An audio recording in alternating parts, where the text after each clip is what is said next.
So hello everyone, পিএইচপির এই পর্বে আপনাদের সবাইকে স্বাগত জানাই।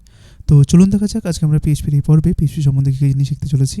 তো আজকে আমরা দেখব পিএইচপিতে স্ট্রিক টাইপ আর্গুমেন্টস কী হয়, আর সেটা নিয়ে আজকে আমরা বিস্তারিত আলোচনা করব।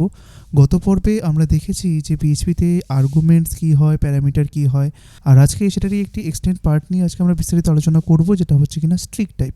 তো আশা করি আজকের এই ক্লাসটি আপনাদের খুবই ভালো লাগবে। তো চলুন শুরু করা যাক।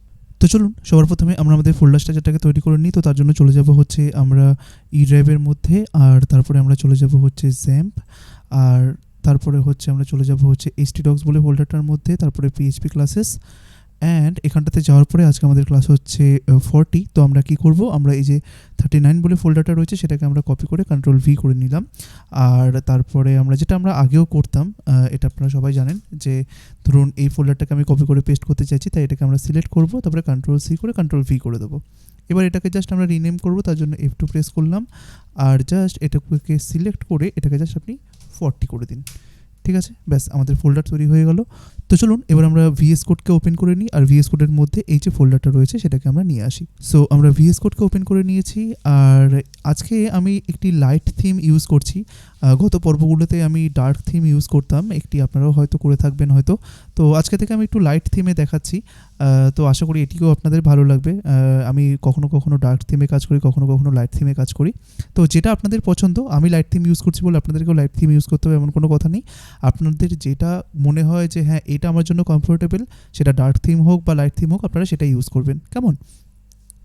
তো দেখুন আমাদের ভিএস কোড ওপেন হয়ে গেছে। এবার আপনারা এখান থেকে ওপেন ফোল্ডারে ক্লিক করুন। করার পরে আমরা চলে যাব হচ্ছে দিস পিসির মধ্যে। তো দেখুন আপনি লেফট সাইড থেকে দিস পিসি দেখতে পারবেন, আর তারপরে আমরা চলে যাব হচ্ছে ই ড্রাইভের মধ্যে, তারপরে চলে যাব আমরা জ্যাম্প, তারপরে হচ্ছে htdocs, আর তারপরে হচ্ছে পিএইচপি ক্লাসেস, অ্যান্ড দেন একবারে শেষের দিকে দেখুন ক্লাস 40 রয়েছে। তো আপনি এটাকে ক্লিক করুন আর জাস্ট অ্যাডে ক্লিক করে দিন। সো এখানটাতে আপনাকে একটা পপ আপ চাইবে, আপনি জাস্ট ইয়েসে ক্লিক করে দিন। দেখুন আমাদের এই যে লেফট হ্যান্ড সাইড রয়েছে এখানটাতে কিন্তু এখন এই 40 বলে ক্লাসটি কিন্তু এখন চলে এসেছে, তাই না? বেশ। আর দেখুন 40 বলে ক্লাসটির মধ্যে দেখুন index.php অলরেডি রয়েছে, যেটি কিনা আমরা যেহেতু ক্লাস 39কে কপি করে পেস্ট করেছি, ওটার মধ্যে একটা index.php ছিল, সেটাই এখানে দেখা যাচ্ছে। তো আপনি এবার একটা কাজ করতে পারেন, আপনি জাস্ট এই index.phpকে একবার ডবল ক্লিক করুন। দেখুন index.phpটা কিন্তু আমাদের এখানটাতে চলে এসেছে, ঠিক আছে? তো সবার প্রথমে আমরা একটা কাজ করি, আমরা দেখুন গত পর্বে আমরা এই জিনিসটা শিখেছিলাম যে ফাংশন কি হয়, আর ফাংশনের মধ্যে কিভাবে আমরা প্যারামিটার বা আর্গুমেন্ট পাস করতে পারি। এই যে দেখুন এখানটাতে প্রিন্ট অ্যাড্রেস, তার মধ্যে ভিলেজ, এগুলো সব আমরা আগেই দেখেছি, তাই না? বেশ। সো আমরা সবার প্রথমে একটা কাজ করি, এই সব জিনিসগুলোকে আমরা সবার প্রথমে রিমুভ করে দিই। তো এগুলোকে আমরা রিমুভ করে দিলাম। তো আজকে আমরা দেখব যে ফাংশানে স্ট্রিক্ট টাইপ এই জিনিসটা কি কাজ করে। তো দেখুন গত পর্বে যখন আমরা ফাংশন আর্গুমেন্ট আর প্যারামিটার নিয়ে কাজ করেছিলাম, তো তখন দেখেছিলাম আর্গুমেন্ট বা প্যারামিটার পাস করার সময় আমাদের কিন্তু টাইপ ডিফাইন করতে হতো না, তাই না? যেমন আপনাকে যদি একটা ফাংশন তৈরি করতে বলা হয় সাম বলে, যেটা কিনা দুটো আর্গুমেন্ট আপনার কাছ থেকে নেবে, আর জাস্ট আপনাকে কি করতে হবে, ফাংশনটার ভিতরে গিয়ে ওই যে দুখানা আর্গুমেন্ট আপনি নিয়েছেন সেই দুখানা আর্গুমেন্টের যোগফল আপনাকে দেখাতে হবে। তার জন্য আপনি ফাংশনটা কীভাবে তৈরি করবেন, মনে করুন আপনি এখানে একটা ফাংশন তৈরি করলেন পিএইচপিতে, যে ফাংশন সাম বলে, ঠিক আছে? ব্যাস। তো আমরা জানি সামের পরে একটা ফার্স্ট ব্র্যাকেট ওপেন ক্লোজ হবে, আর দেন তারপরে একটা জাস্ট স্পেস দিয়ে আমরা জাস্ট কার্লি ব্রেসেসের মধ্যে আমরা আমাদের ফাংশনের কাজটা লিখব। এবার যেহেতু ফাংশনটাকে যখন আমি কল করব, মনে করুন আমি যখন ফাংশনটাকে এরকম কল করব, তো আমি চাইছি এখান থেকে আমি দুখানা ভ্যালু পাস করব। এবার যদি আমি ফাংশনটাতে দুখানা ভ্যালু পাস করি, তার জন্য আমাকে কী লাগবে, ফাংশনটা তৈরি করার সময় আমাকে এখানে আর্গুমেন্ট পাস করতে হবে। তো মনে করুন $a, $b, এই দুখানা আমি প্যারামিটার এখানটাতে লিখলাম, ঠিক আছে? তার মানে এই ফাংশনটা যখন কল হবে তখন ওকে দুখানা আর্গুমেন্ট আমাকে পাস করতে হবে। আমরা পরে আর্গুমেন্ট পাস করছি। আর এখানটাতে আমরা কি করব, মনে করুন এখানটাতে $c বলে একটি ভেরিয়েবল তৈরি করলাম, আর আমি চাইছি যে এই $c বলে ভেরিয়েবলটার মধ্যে কে থাকবে, এই $a প্লাস এই $b যোগ করে যেটা হয় সেটা আপনার এই $c এর মধ্যে থাকবে। আর আপনি চাইছেন যে এটার মধ্যেই আপনি জাস্ট এটাকে ইকো করে দেবেন, যে ইকো, মনে করুন ডবল কোটেশনের মধ্যে আপনি লিখলেন দ্য রেজাল্ট ইজ, তারপরে কোলন দিয়ে মনে করুন আপনি এই যে সি এর যে রেজাল্টটা আপনি মনে করুন এটার মধ্যে দিয়ে দিলেন, ঠিক আছে? যেহেতু আমরা এখানে ডাবল কোট ইউজ করেছি, তার মধ্যে কিন্তু এই ভেরিয়েবলটা অনায়াসেই কাজ করবে, তাই না? তো এইবার যখন আমি এখানটাতে এই এ এর মধ্যে 2 পাস করব, কমা দিয়ে 3 পাস করব, বলুন তো তাহলে এখানে আমাকে আউটপুটটা কি দেখাবে? ঠিক 5 দেখাবে, এটাই দেখানো উচিত, তাই না?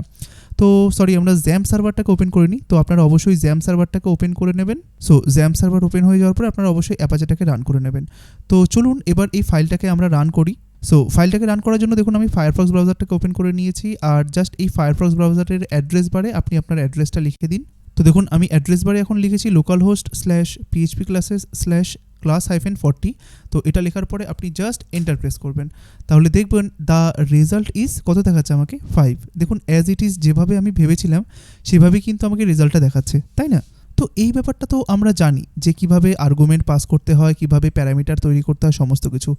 তো এইখানটাতে PHP 7-এ আমাদেরকে এই সুবিধাটা দিয়েছে যে এই যে ধরুন $a বা $b, আপনি কি এখানে বুঝতে পারছেন যে $a-টা কী টাইপের ভেরিয়েবল বা $b-টা কী টাইপের ভেরিয়েবল?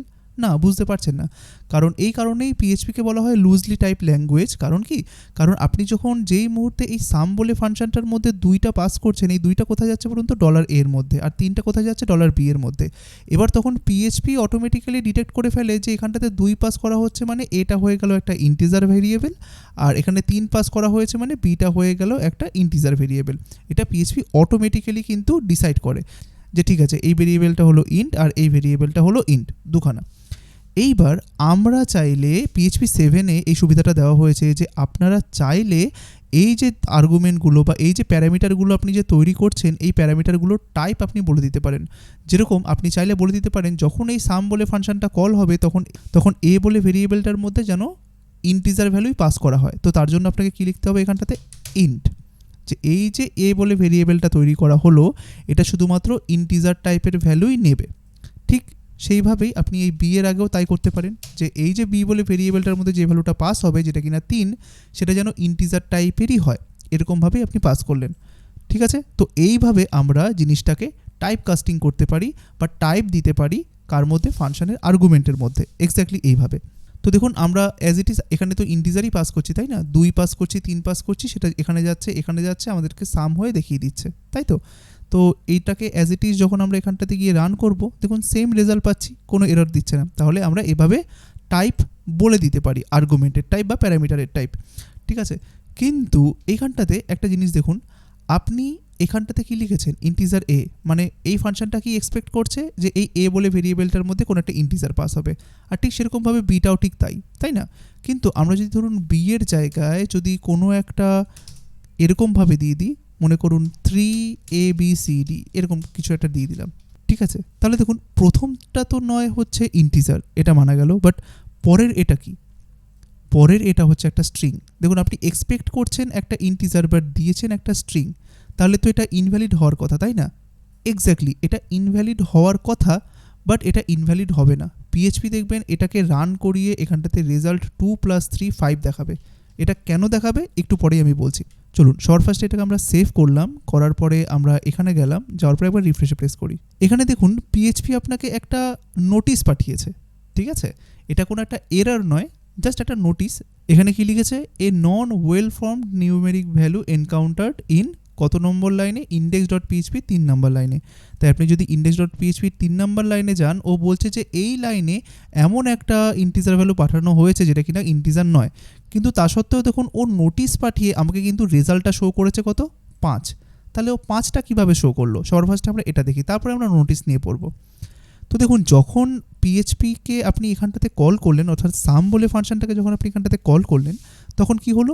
2 কার মধ্যে গেল? এটার মধ্যে। আর এই 3ABCD কার মধ্যে গেল? এই বি এর মধ্যে, তাই না? এইবার PHP অটোমেটিক্যালি এই কী করলো? যেহেতু দেখলো যে এটা স্ট্রিং পাঠানো হয়েছে, বাট এর প্রথমেই দেখুন একটা ইন্টিজার নাম্বার রয়েছে 3, তাই PHP কী করলো? এই 3 এর পর থেকে সবগুলোকে বাদ দিয়ে এই 3টাকেই অ্যাজ এ ইন্টিজার হিসাবে এই বি এর মধ্যে স্টোর করে রাখলো। ঠিক আছে? এটা কিন্তু পুরোপুরিভাবেই PHP করলো। যেহেতু আপনি এখানে লিখেছেন ইন্টিজার, এবার ও কিন্তু আর এরর দেখালো না। ও কী করলো? ওই 3-এর মধ্যে থেকে, যেহেতু প্রথম লেটারটাই দেখুন 3 রয়েছে, ও বাকি স্ট্রিংটাকে বাদ দিয়ে শুধুমাত্র 3 থাকা মানে কি? সেটা একটা ইন্টিজার ভ্যালু, ওই ইন্টিজার ভ্যালুটাকে এটার মধ্যে দিয়ে দিল। তার জন্যই এখানটাতে এই A + B, তার মানে হচ্ছে 2 + 3 = কত হয়ে গেল? 5। আর সেই 5টাই দেখুন আপনাকে কিন্তু এখানটাতে দেখাচ্ছে, তাই না? তো এই পুরো জিনিসটা কাজ করছে এভাবে। এবার চলুন দেখা যাক, আশা করি এই জিনিসটা বুঝতে পেরেছেন যে পিএইচপি কি জিনিসটা কি করলো। পিএইচপি জাস্ট এই 3 ABCD থেকে এই ABCD স্পেসটাকে বাদ দিয়ে এই 3টাকে রেখে বি এর মধ্যে পাঠিয়ে দিয়েছে, আর তারপরে জাস্ট 2+3 করে দিয়ে যেটা হয় সেটা আপনাকে দেখিয়ে দিয়েছে। ঠিক আছে, তো এটা খুবই সিম্পল বোঝার জন্য। এইবার চলুন আমরা দেখি যে আমরা যে নোটিশ পেয়েছিলাম ওটার কি অবস্থা। দেখুন, পিএইচপি জাস্ট আপনাকে একটা ওয়ার্নিং টাইপের দিল বা একটা নোটিশ দিল। পিএইচপিতে কত ধরনের এরর হয় সেটা আমরা পরবর্তীকালে আলোচনা করব, অনেক টাইপের এরর হয়। তো আপাতত ভেবে নিন যে পিএইচপি আপনাকে একটা নোটিশ পাঠিয়ে দিয়েছে, মানে একটুখানি ওয়ার্নিং টাইপের, যে দেখুন এখানে আপনি একটা জিনিস করতে গেছেন, জিনিসটা কিন্তু হয়নি বা জিনিসটা একটু ভুলভাল হয়েছে, সেটা আপনাকে পিএইচপি জানিয়ে দিল। তো দেখুন, আপনি যখন এখানটাতে আসলেন, এখানটাতে দেখলেন যে ইন্টিজার বি এর মধ্যে প্রবলেমটা রয়েছে, কারণ এ এর মধ্যে তো এটা পাঠিয়েছে, বি এর মধ্যেই ভুলভাল ভ্যালুটা পাঠানো হয়েছে, তাই পিএইচপি আপনাকে একটা নোটিশ পাঠিয়ে দিল। বাট আপনি চাইছেন যদি এরকম টাইপের কখনো কোনো ভুল হয়, অর্থাৎ এখানটাতে আমি এক্সপেক্ট করছি ইন্টিজার, বাট আমাকে ইন্টিজার ছাড়া অন্য কোনো ভ্যালু দেওয়া হয়, আমি চাই না যে এই পরের এই লাইনগুলো এক্সিকিউট করুক, আমাকে সাথে সাথে এরর দেখিয়ে দিক। আমি চাইছি না যে ও ফাংশনটার ভিতরে ঢুকে আবার এগুলো এক্সিকিউট করুক। যদি এইটা এরর হয়, অর্থাৎ আমি এক্সপেক্ট করছি ইন্টিজার, যদি ইন্টিজার ছাড়া অন্য কোনো একটা স্ট্রিং টাইপের ভ্যালু দেওয়া হয়, তখনই সাথে সাথে স্ক্রিপ্টটাকে ওখানে বন্ধ করে দাও। তো এরকম টাইপের যদি আমরা জিনিস চাই, তাহলে পিএইচপিতে একটা নতুন জিনিস ইন্ট্রোডিউস করা হয়েছে, যে আমরা এখানটাতে স্ট্রিক্ট মোড অন করে দিতে পারি। ঠিক আছে, যেরকম দেখবেন জাভাস্ক্রিপ্টেও স্ট্রিক্ট মোড অন করা যায়, তো ঠিক সেরকমভাবে পিএইচপিতেও আমরা স্ট্রিক্ট মোড অন করতে পারি। তো তার জন্য আমাকে কী করতে হবে, আপনি যে পিএইচপির স্ক্রিপ্টটা যেখান থেকে লেখা শুরু করেছেন তার একবারে প্রথম লাইনে দেখুন, এখানটাতে পিএইচপির ট্যাগ শুরু হয়েছে, একবারে এই লাইনে আপনি এখানটাতে একটা জিনিস লিখুন, একবারে প্রথম লাইনে, যে ডিক্লেয়ার বলে একটা ফাংশন। ঠিক আছে, অবশ্যই পরে একটা সেমিকোলন দিয়ে দেবেন, জাস্ট ডিক্লেয়ার, এখানটাতে লিখুন strict underscore types equal to 1, just এটা দিয়ে দিন।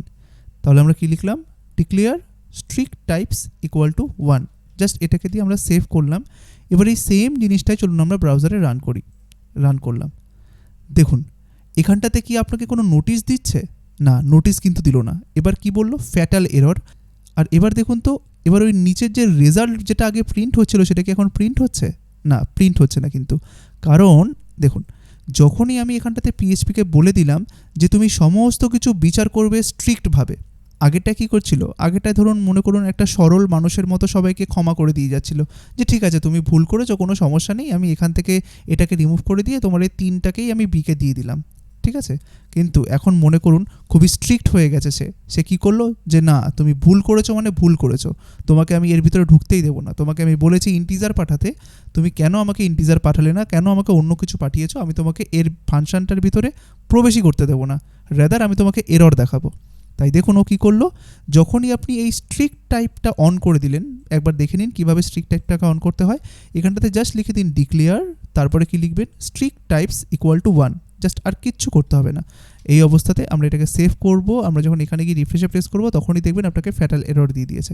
কি দিয়েছে, uncaught type error, argument two passed to sum must be of type integer string given. দেখেছেন কত সুন্দরভাবে ও বলে দিয়েছে, আপনি এরর দেখলেই বুঝতে পেরে যাবেন যে একটা টাইপ এরর খেয়েছে। কি বলেছে, argument two passed to some function, মানে সাম ফাংশনের আর্গুমেন্ট 2 নম্বর আর্গুমেন্টে, অর্থাৎ সাম ফাংশনের 2 নম্বর আর্গুমেন্ট মানে হচ্ছে এটা। আচ্ছা ঠিক আছে, তারপরে কি বলেছে, must be of type of integer, মানে এটা অবশ্যই ইন্টিজার হওয়ার কথা ছিল, স্ট্রিং গিভেন, কিন্তু কি দেওয়া হয়েছে, স্ট্রিং দেওয়া হয়েছে। অর্থাৎ এই যে আর্গুমেন্ট আমি এখানে পাস করেছি, এখানে ইন্টিজার দেওয়ার কথা ছিল, বাট আমি কি পাস করে দিয়েছি, স্ট্রিং পাস করে দিয়েছি, সেটাই ও বলল।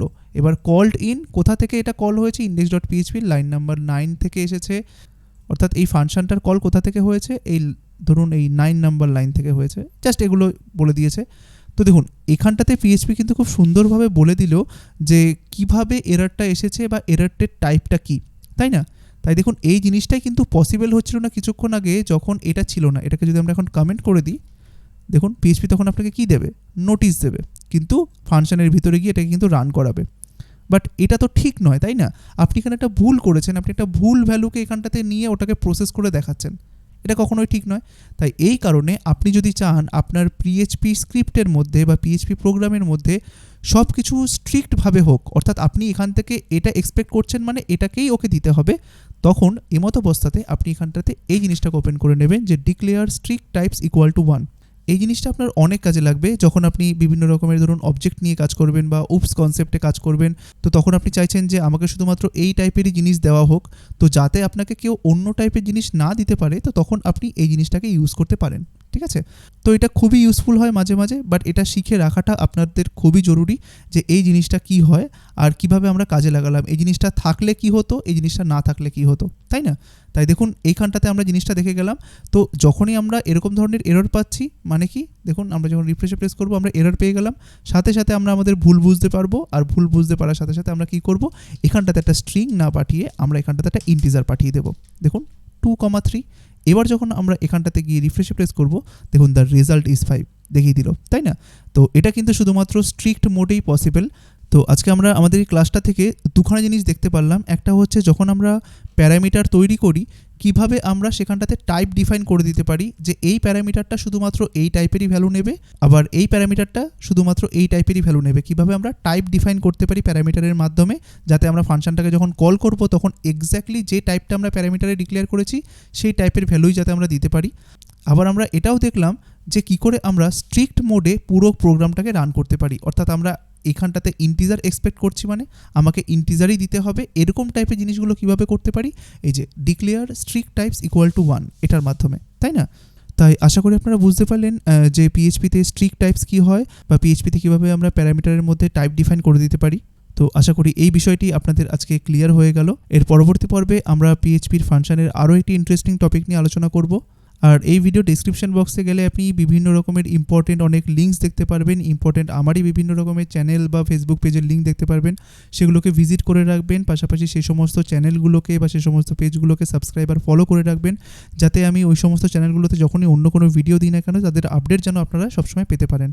তো আশা করি আজকের এই ভিডিওটি আপনাদের খুবই ভালো লেগেছে। যদি ভিডিওটি ভালো লেগে থাকে অবশ্যই কমেন্ট করে জানাবেন যে আপনাদের কেমন লাগলো। পাশাপাশি ভিডিওটিকে একটি লাইক করে দেবেন, আর যতটা সম্ভব হয় ভিডিওটিকে সবার কাছে শেয়ার করে দেবেন। তো দেখা হচ্ছে পরবর্তী পর্বে, সবাই ভালো থাকবেন, ধন্যবাদ।